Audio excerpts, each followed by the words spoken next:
What happens when we die? Have you ever really stopped and thought about it beyond just what we're taught growing up as children? Morning, Truth Seekers. Dennis Nappy II with Sixth Sense Media. I want to talk a little bit about this subject that is something we're all going to encounter on an individual level and with people we care about in our lives. Obviously, it's what has inspired my current campaign with promoting my book, Food for the Archons, as I watched my father go through that horrifying process. And my fear and my concern is that we don't really understand death, at least not on the spiritual level. Our doctors are well advanced enough they could tell us what happens to the body physically during the physical death aspect, but we don't have a great understanding of the transition piece. And I think that in part death seems to be a taboo subject to talk about because we're so overrun with grief when we lose somebody.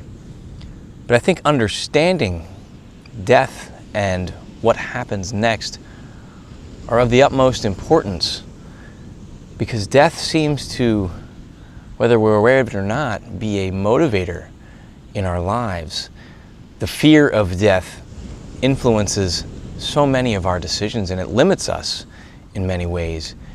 And I also wonder if we had a better understanding of what happens when we die, if maybe the actual death of somebody we care about would be less traumatic for us. Now, people die in a whole variety of ways, and I've experienced death quite a bit, and it's never an easy thing to face.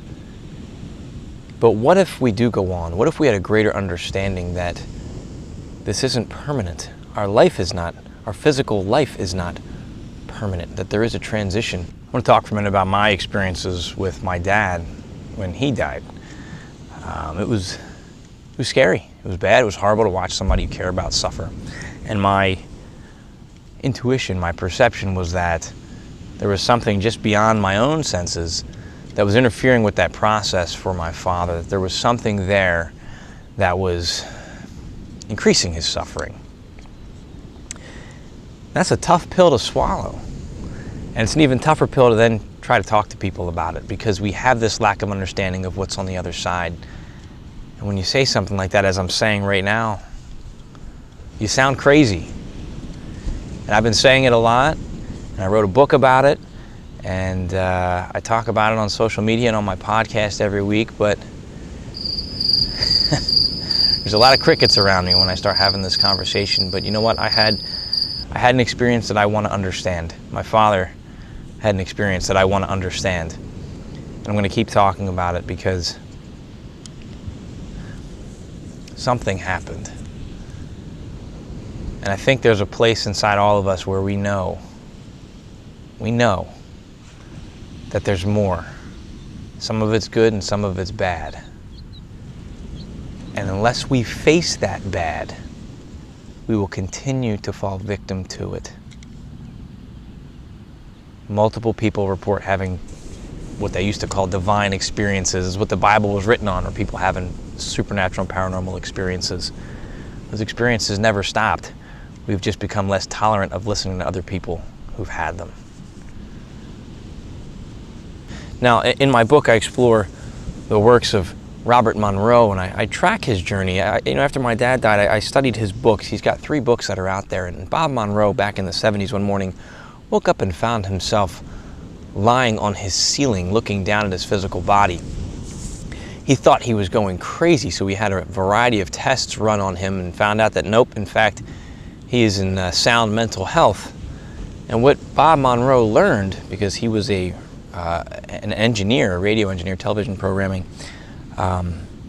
he learned that he was able to leave his body at will, and he, along with a few others, developed technology called hemisync technology, where it plays what's called binaural beats and changes your brain waves and creates conditions suitable to have what's called an out-of-body experience. Now, over the years, thousands of people have attended the Monroe Institute and learned to better understand their consciousness, and many of whom have reported having these out-of-body states. But Bob describes his journeys out of his body in his 3 books, and in his final book, he talks about death.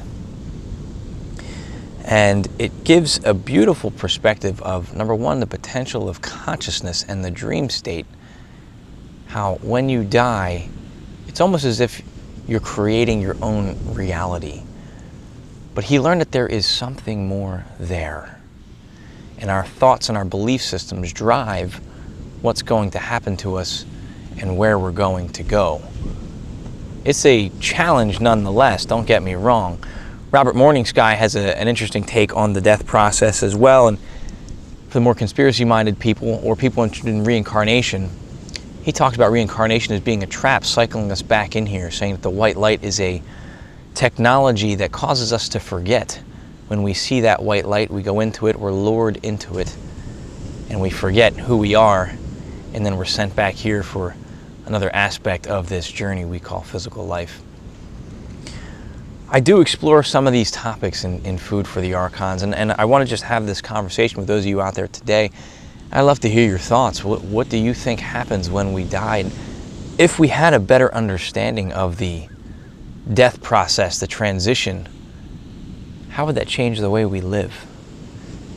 I know we have our religious dogmas that tell us we're granted up into heaven and go through the pearly white gates, and maybe that's true as well, and according to Bob Monroe, that could be true because of the manifestation of our own belief systems once we cross over. But what would knowing that do?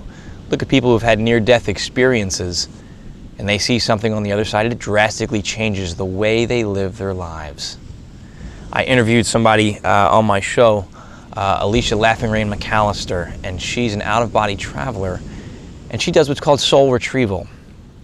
And she has a technique that was developed through Bob Monroe at the Monroe Institute, where these people are guides, and they go in and they find lost souls and they help them get to wherever they need to go. It's a fascinating interview. I'll have it in the link below if you'd like to go listen to my conversation with her. And what she says is, live every day like it's your last, and live every day like it's your first. And I was in awe with that statement right there. Make the most of your life and take every opportunity to learn this beautiful life we have. I'd love to hear your thoughts on this, my friends. Please feel free to comment below, and obviously it helps if you subscribe, like, share, all that stuff people ask you to do, but it really does help out with the algorithm. So, love to hear your thoughts. I'm Dennis Nappy II with Sixth Sense Media. Remember to never stop questioning, keep an open mind, and let your intuition be your guide. Thanks for watching.